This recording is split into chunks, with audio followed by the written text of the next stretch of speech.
Amados, eu sempre fui muito um curioso por toda a história de Israel. E antes mesmo de frequentar o seminário, porque eu fui ao seminário aos 23 anos, depois da faculdade, enfim. E quando mergulhei na história de Israel, até antes, entre os 17 e 19 anos, eu não entendia muitas coisas que eu passei a entender depois de conhecer a teologia e tentar entender que às vezes Deus está querendo dizer uma coisa totalmente diferente do que parece as suas atitudes. E é nisso que está a beleza da palavra de Deus, que ela não perde a sua coerência nem a sua coesão, mas quando a gente aprofunda o que Deus quer falar para nós, basicamente nessa literatura que acabamos de ouvir é assim: eu vim para vocês serem amados, presta atenção, esse é o recado, deixe que eu os ame, eu não vim para ninguém a não ser você, então permita que eu te ame. Esse é um recado de amor. Mas por que toda essa cena? E aí a gente precisa voltar no primeiro século e séculos antes de até mesmo que o povo de Deus se instaurasse na terra prometida. Amados, nós estamos falando de um país que tem 100 e poucos quilômetros de largura e 600, nem 600 eu acho que tem, de ponta a ponta. Uma coisa pequena, não é? A gente vai daqui, né, esse pedacinho daqui, do oeste todo, no noroeste, para frente, até praticamente Presidente Prudente, pegaria todo o que é Israel, com os seus desertos, com os seus oásis e tudo mais. Mas é interessante que antes que Abraão chegasse lá, que o seu primo Ló ficasse naquela planície mais bem cultivada, que depois acaba virando Sodoma ou Gomorra, era tomado e havia um povo, mas não tinha cartório, não tinha lugar de um cartório de registro, nem de imóveis, nem de pessoas. Era um lugar onde o mais forte tomava o lugar do mais fraco, ou aquele que achava que lá tinha que ficar, lá ficava, e ia se ajuntando, etc. e tal. Mas o povo arameu errante, como é a primeira identidade, o povo hebreu, ele começa a ter um costume distinto dos outros, e o primeiro costume que eles têm é adorar um Deus único. Enquanto a turma constrói um bezerrinho, constrói uma pombinha, constrói uma águia, um leão, e vai levantando esses ídolos e adorando eles, Israel está dizendo: não, olha, o nosso Deus é maior que os deuses todos. E num certo momento Israel vai falar: não, o nosso Deus é único. Enquanto vocês ficam adorando o sol, nós adoramos o Deus de Israel.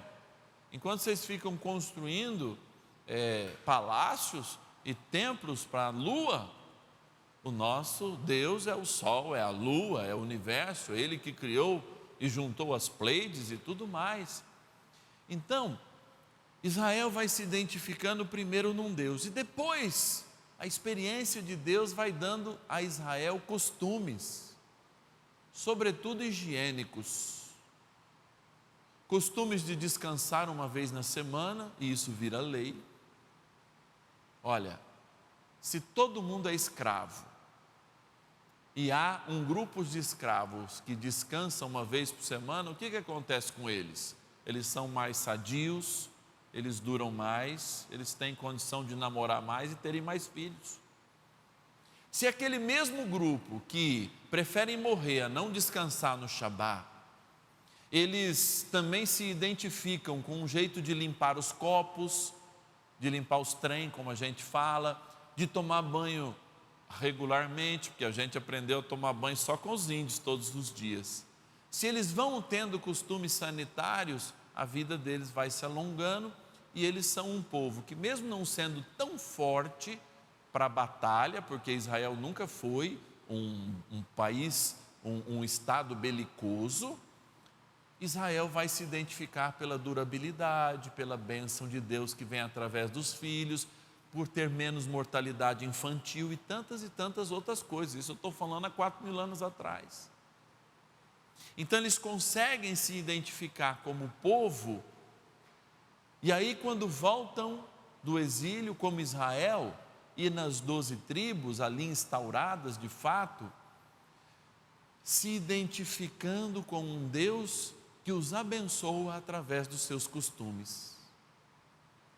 Mas esse povo continua, mesmo convivendo com os diferentes, que na época de Jesus eram os samaritanos, do reino do norte, de Israel, e Judá, que era o reino do sul, cuja capital era Jerusalém, com cananeus, com restos dessas comunidades que não haviam sido destruídas, que haviam próximas, mas que continuavam a ser pagãos.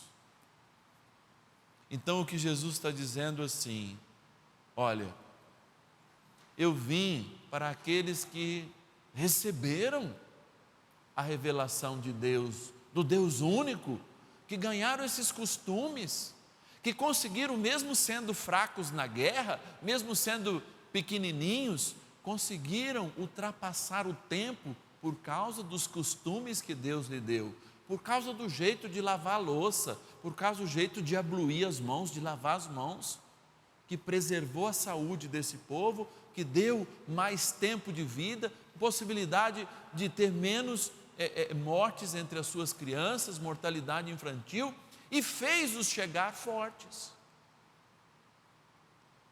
E aí Jesus fala: eu vim para vocês, eu vim servir esse banquete de graça para vocês, eu vim libertar vocês dos demônios que os afligem, eu vim libertar vocês dos sistemas que os afligem, eu vim libertar vocês até desses costumes que viraram o certo e o errado, porque eu vim trazer o bem para vocês, e o bem que vem do amor, não somente da lei, e vocês não estão prestando atenção em mim.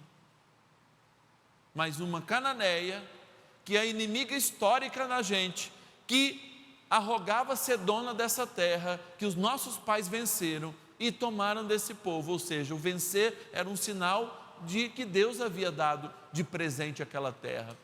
Essa pessoa tem mais fé que vocês. Prestem atenção como o recado é diferente, e não parece mais que Jesus é deselegante, mas que esta história acontece para dizer aos filhos de Israel: vocês não estão prestando atenção em mim. E eu digo isso que hoje não acontece diferente, não acontece.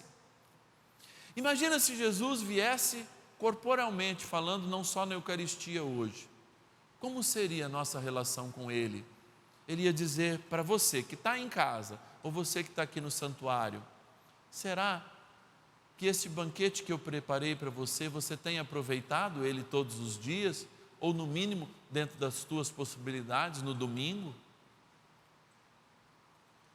Ou será que você não tem aproveitado? Será que eu morri, mas antes de morrer eu deixei que você repetisse, pelo menos aos domingos, a Eucaristia, e não a cruz, mas a Eucaristia, e você não se prepara, você não aprofunda a experiência na Eucaristia, na palavra e tudo mais?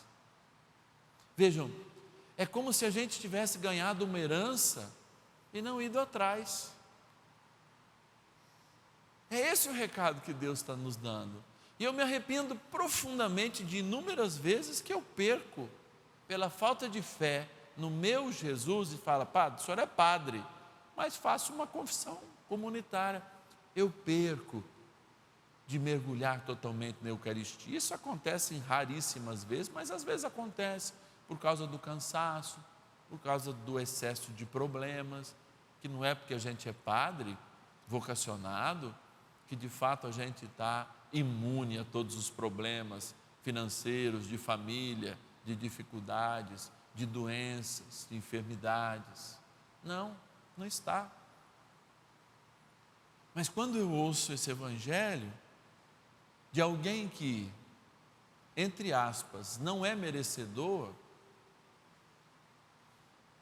mas busca mais do que eu, que tenho em casa. Você sabe qual que é a minha sensação?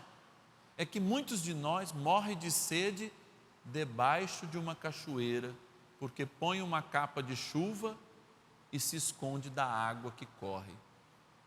A água da misericórdia, a água do perdão, a água da cura, a água da libertação.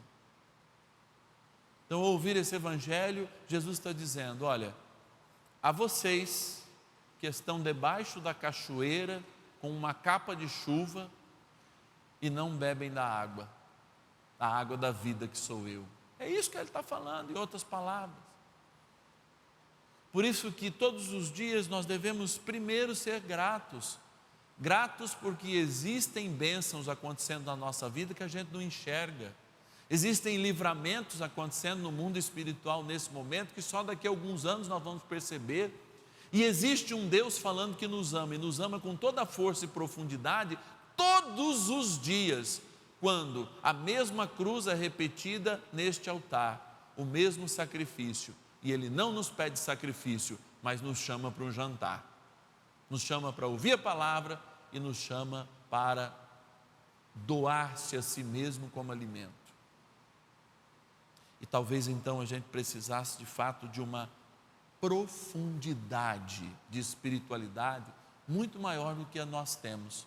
Porque até quando esse evangelho vai doer no nosso coração dizendo: é para nós, batizados, que temos a Eucaristia servida, que temos a palavra ao alcance das nossas mãos, que temos a igreja para mediar a vontade de Deus e nos atualizar nela. E a gente não aproveita. Repito, como gente que morre de sede, estando debaixo de uma cachoeira, porque está coberto com uma potente, hermética capa de chuva. Amados, então há tempo de voltar atrás, há tempo de fato mergulharmos nesse amor que Deus nos dá. Há tempo, eu creio, e essa é a bênção de Deus para nós hoje, através da palavra. Louvado seja nosso Senhor Jesus Cristo. Para sempre seja louvado. Este programa teve o apoio dos nossos benfeitores. Seja você também um fiel evangelizador. Ligue para 11 4200 8080.